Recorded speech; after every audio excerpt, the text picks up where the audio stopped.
总统赖清德18号下午伫市长黄伟哲甲着台电董事长的陪同，来到台电新营区营业处来慰劳台电的员工。台电董事长曾文生表示，丹纳斯风台造成的伤害，会用的讲是台电在职的同仁毋捌当过上严重一届。经过12天全力来抢修，总算予台南地区全部来复电。12天的时间，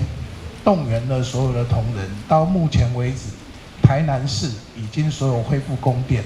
但是因为刚修完的电网，事实上会有一些比较脆弱的地方，尤其台风还会来，所以我们会保留一些资源的工班继续留在台南，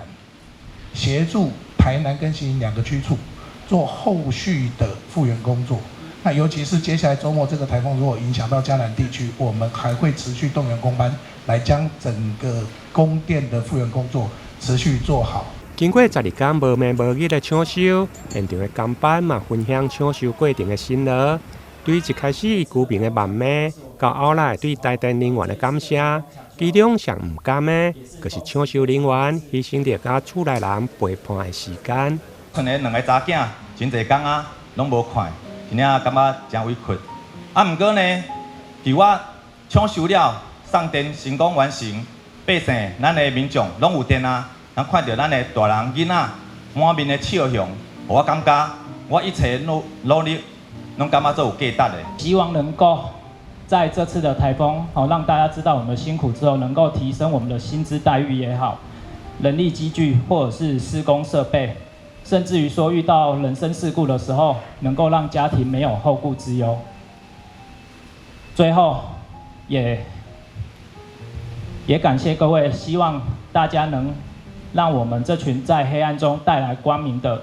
外线人员多一点掌声与鼓励，谢谢大家。李总统赖清德伫致辞时嘛表示，这是伊伫风灾以后第3届到台南。对着台电人员全力来抢修，过去一直唔敢来叫了，一直甲专门复电才来。一方面对着工作人员的辛苦表示慰劳，同时嘛感谢这群台电的影响。对着员工的诉求，总统嘛要求经济部甲着台电董事长要来全力配合。公而忘私啊，那孩子都没有见面嘛哈，8天10天都没有见面啊，完全是为了要尽速能够恢复供电。那我觉得台电几10年来打下这种工作文化，还有每一个人公而忘私，那种全心全力恢复民众用电那种使命感，这个是台电人的光荣，也是赢得台湾社会一致肯定、感谢最主要的原因。所以我非常乐意刚刚我们同仁提出来的各种需求，我希望台电总经理董事长总经理跟经济部里面大家好好来讨论怎么样给我们台电的员工有进一步的保障，不管是工作期间，或者是说如果有什么意外，